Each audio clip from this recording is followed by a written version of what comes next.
Nashville, Steel City. Is everybody ready to go? Let's proclaim the greatest radio show.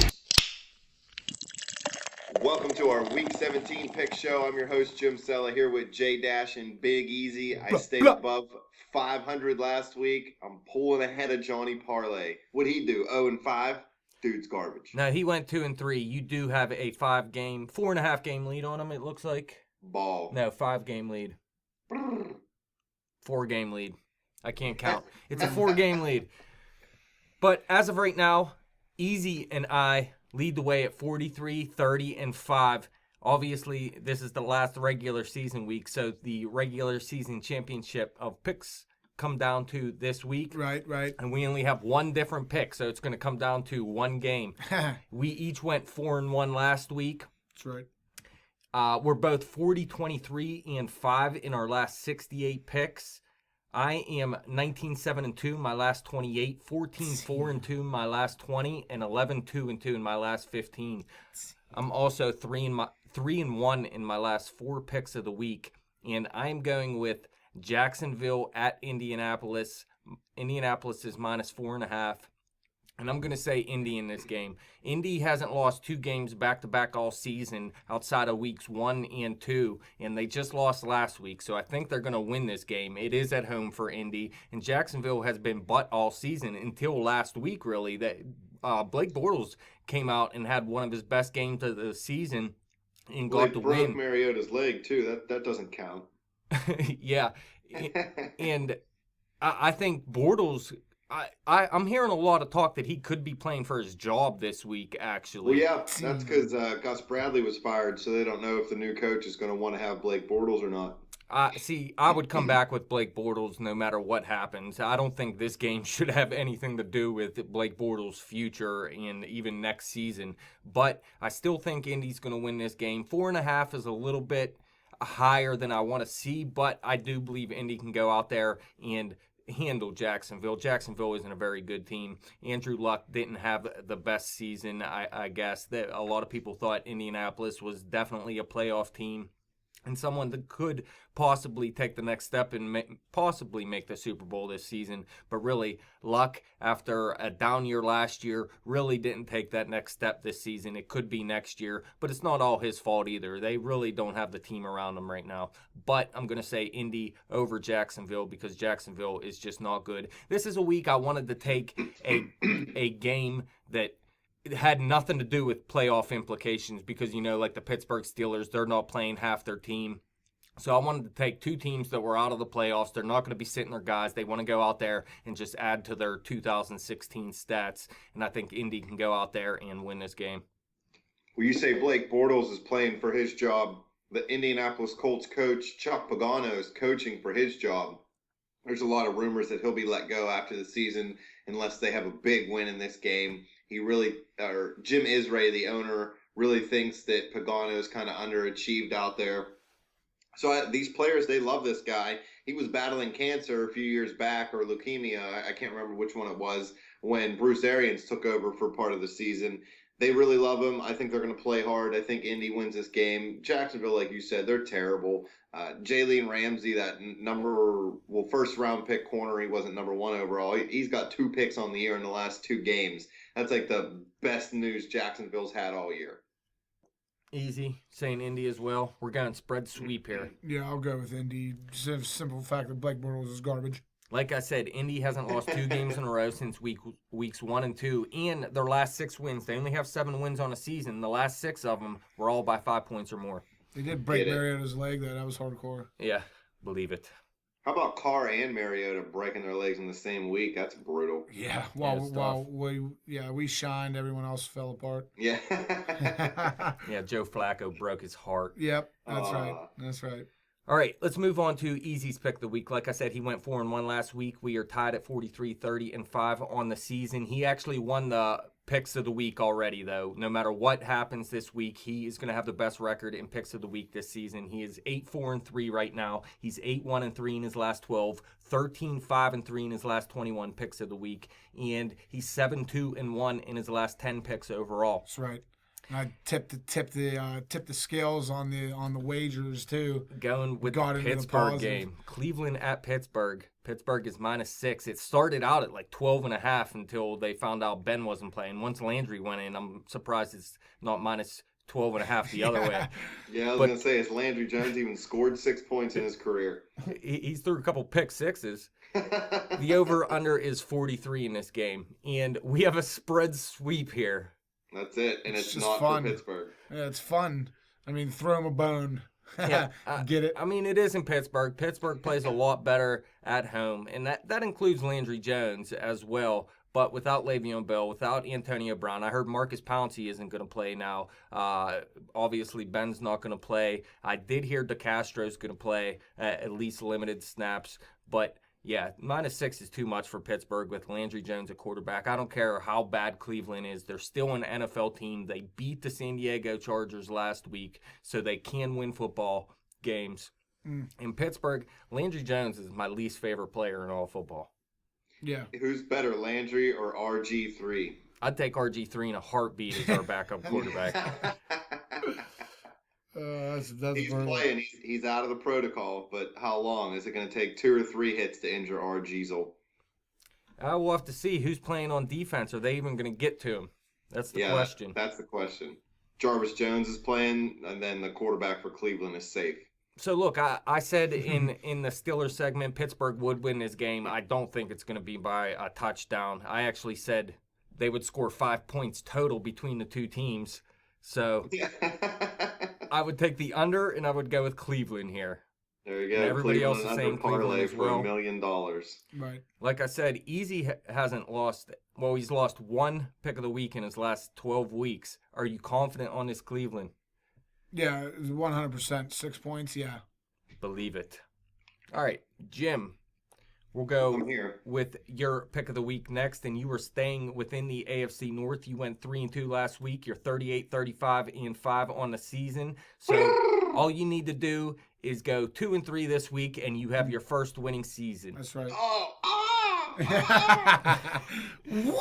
Look, man, you're all-time now. You're 125, 135, and 7. So you made a pretty big comeback from where you were.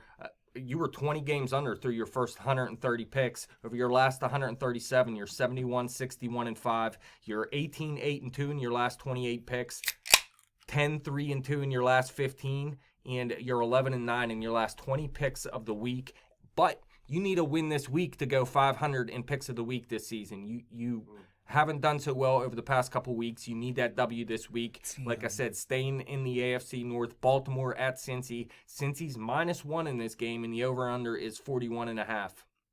I'm taking the Baltimore Ravens for the sheer fact that when Pittsburgh plays Cincinnati, and I'm not going to base completely, but you understand, we were down 20-6, and then we ended up pummeling Cincinnati in the second half of that football game. The Ravens game, they're a lot better than what people give them credit for. That team isn't great, but that defense is pretty damn good. They can run the football situationally, maybe not run all over you, but they can get those short yardage runs. And I like Joe Flacco better than Andy Dalton. As much as I like to give Flacco flack, he's definitely better than that fire crotch Andy Dalton out there in Cincinnati. They don't have Dalton, or they'll have Dalton, but they won't have AJ Green. They won't have Tyler Eifert. They don't have Gio. They got some injuries up front. The Bengals have just had a terrible year. I predicted them to have a bad year, not this bad of a year, but how they're a favorite. I understand they're at home, and you're a 3-point favorite, or at least you get those 3 points somehow.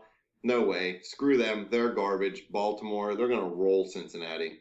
Well, I don't know if they're going to roll them, but I agree. They're going to roll them. It's in just like Minnesota, huh? Rolled Green Bay. Believe it. But listen, I agree with you. This line is odd to me because if Baltimore made the playoffs, I would understand it because they'd probably be sitting a couple guys, and that would make Cincinnati the favorite. You know what I mean? But considering both of these teams are out of the playoffs, Cincy is a horrible team with their best players out, obviously, in A.J. Green, and they have other injuries like you mentioned. Baltimore is one of the best defenses in football still. I know the Pittsburgh Steelers put up 31 on them last week, but until the fourth quarter there, they were doing nothing. Big Ben looked like he was going to lose that game. And I actually heard, my brother told me today that Big Ben said something on ESPN that it was 2 kids in the crowd that told him he believes in him, that made him turn his game around. He wasn't feeling good about passing the ball in that game, and it was 2 kids in the frickin' stands that made him have a different mindset moving forward, and that's why they went down and won the game. So Big Ben got to get his mind straight. It shouldn't be kids telling you what to do. But Baltimore, inspirational children at Christmas time. Yeah, it was Christmas. Christmas, your mind's on things. Christmas You got magic. family and stuff now, but that's just too much, though, man. If a game as big as that game last week comes down to 2 kids in the stands telling Ben we believe in him, maybe he wasn't watch out. Dead serious. Yeah, I'm hoping he wasn't dead serious, because if he was, he got to work out some issues. But Baltimore, they are a much better team than Cincinnati. I don't care that this game is in Cincinnati. They shouldn't be the favorite. I mean, it could be close still. It could be something like Baltimore -1, but Cincinnati is the favorites too much. And even though it's this low, and usually when it's a line this low, I just go with who I think is going to win the game, and that's what I'm going to do. I think Baltimore's going to win this game. Believe it. Johnny Parlay is going to go spread solo and say Cincinnati. He sees something in him out there. Tyler Boyd, who's that one guy that is getting a lot of play right now with A.J. Green out? Some rookie. I can't remember his name. Base. No, he has a weird core. Yeah, correct. So maybe that guy can step up and do a little something against Baltimore, because, I mean, that's how you have to go against Baltimore's pass. But since that's the case, I really don't see Andy Dalton going out there and beating one of the best defenses in football, even though they're not making the playoffs. And that shows how good their offense was this season, which is not very good. But Cincinnati's defense isn't that great either. So Baltimore, we're going spread solo Cincinnati for Johnny Parlay. The rest of us, Baltimore. Believe it. And Johnny Parlay's pick of the week. He went 2-3 last weweek. He's 5 games under 500 on the season. He's already locked up his worst season out of the 3 so far. But he's been picking better recently. 8-5-2 in his last 15. 5-2-1 in his last 8 picks of the week. And he's 4-1 in his last 5 picks of the week. And he's going with the New York Giants at Washington. Washington's -7.5 because the New York Giants really have nothing to play for. They're in the playoffs. The Washington Redskins, on the other hand, still need to go out there and win this game, and they need some help as well. But they're -7.5, which is a pretty big line. The over-under is 45. The Giants have said they're playing to win the game and that they're going to play all their starters, but Vegas doesn't believe them. Obviously not. Really, this game has a lot of playoff implications. If the Giants pull off a victory here, both Detroit and Green Bay will be going to the playoffs, so their game later in the night will only be to see who wins the division. But if Washington wins, then only one team out of Green Bay and Detroit are going to actually make the playoffs, so that game becomes a lot more interesting if the Redskins are able to pull out a victory in this game. That being said, I believe the Giants are going to play for a victory. The Giants have been one of those teams that have gone into the playoffs as a wild card team on a roll, caught fire, went and won the Super Bowl. They know the importance of rhythm, especially on offense. So I don't see them sitting people. Maybe if they get to a huge lead, they might sit some people, even maybe a little bit in the fourth quarter. But I really think they're going to try to win this football game, and I don't see Washington winning it by 7.5, even if the Giants do rest some starters, in the second half. The New York Giants have led up 24 points or less in 12 straight games, it looks like. So even if Eli Manning didn't play, I think their defense could play well enough to at least not get blown out in this game by Washington. Now, this is the game where Easy's taking Washington, I'm taking the Giants. So this game is for the regular season title on this show. So, Easy, why are you saying Washington? Because, I didn't even know the Giants were in the playoffs. I totally, the NFC. Well, do you want to change your pick? No, there's no pick changing. I'm just saying I didn't even know. I don't really know what's going on in the NFC. I just know the Giants are garbage. The Giants are garbage. Yeah. They're a 10-win team right now. Well, good for them. They did lose last week at Philadelphia, though, which was a bad loss for them. They still had a chance to win the division at that point, but it didn't matter because Detroit got blown out by Dallas anyways. It's going to be another bad loss for them because they're garbage. And Easy is going spread solo. I got to agree with Jim. The New York Giants, I think they're going to go out there and at least try to win this game. But like I said, even if they don't, their defense is solid enough where I don't think this is going to end up being a blowout anyways. Spread solo for Easy on Washington. And the last game, We got Green Bay at Detroit.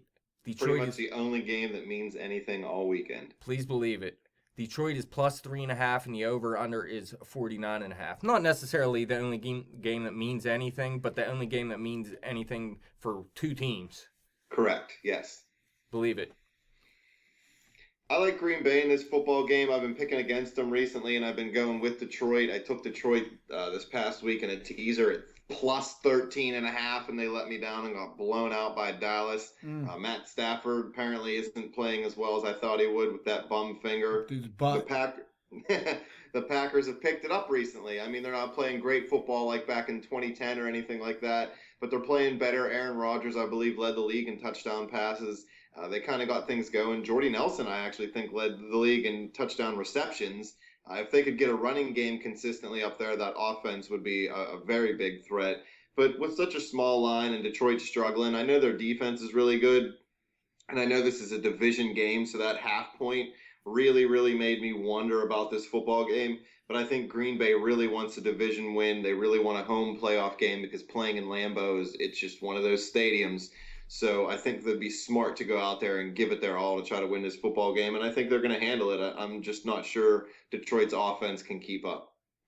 Yeah, Detroit was on something like an 8-1 run, maybe it was even a 10-1 run, but they lost their last two games. They haven't been playing very well, and a lot of that has to do with no running back out there. There's stats that show their offense plays a lot better when either Abdullah, who went down early, but either him or Theo Riddick play. When one of those two play, their offense looks a lot better, and Theo Riddick has been injured recently, so they haven't been doing as much offensively. Their defense got blown up for the first time in a long time last week. And then there's Green Bay. This team was 4-6 at one point in the season. Aaron Rodgers said we have to win out if we want to make the playoffs, and he was exactly correct. They won their last 5 games, and it's going to come down to they got to win this last game most likely to get into the playoffs. And from what I've seen out of this team over the past month, the Green Bay Packers, we were talking yesterday, Jim, about who's the hottest team heading into the playoffs. It could be the Pittsburgh Steelers. I mentioned the New England Patriots. Not that Green Bay is the same team they were the year they won the Super Bowl. It's still not the same team. They don't have that prolific offense, but they're still a hot team right now. And I think they're going to go out there and make sure they do get into the playoffs by beating Detroit. And it's going to be by more than 3.5. They beat them by 7 earlier this season. It was week 3. They beat them 34-27 in Green Bay. I think this is going to be a little bit lower scoring of a game this time around, but they still find a way to cover this line. Yeah, Detroit garbage. And Johnny Parlay going spread solo again with Detroit. The rest of us saying Green Bay. Theoretically, you let me down. Stafford, you let me down. You had it. Yins had it. And you let me down. Believe it. So forget about you. Garbage. Go drink some of the water, Stafford. It would be nice to see Detroit in the playoffs, though. They're garbage. That's it, man. So what we have here, we have a spread sweep on Indianapolis. We have a spread sweep on Cleveland. We have a spread solo. Johnny Parlay saying Cincinnati. Everyone else saying Baltimore. Easy's taking a spread solo with Washington. Everybody else is saying the Giants. And Johnny Parlay, another spread solo with Detroit. Everybody else saying Green Bay. Parlay, 4th place. By the way, the spread majority this season hasn't been bad, man. 32, 24, and 4 in spread majority. Believe it. That's because we're balling. Believe it. Get money. We only lose when we listen to Parlay. Wrap it up. Fans, any questions or comments, hit us up on Twitter at bet_the_spread. Hit me up on Twitter at betjimthewin. Check out our Facebook page at facebook.com/betthespread. Keep coming back to YouTube. Click subscribe only once according to Dash. If you click it multiple times, he'll lose his mind.